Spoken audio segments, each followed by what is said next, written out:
strum a chord or you play an instrument and it emits a sound. There's a sound that's emitted from the instrument.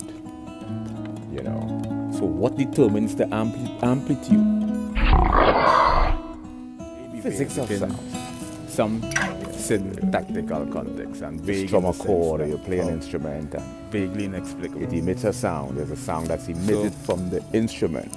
These next series of discussions, we're going to what venture determines into the stuff like And I cardinally, I apologize, the paradoxical phenomenon between the maximum extent. This is my mini library. I have a much bigger library. So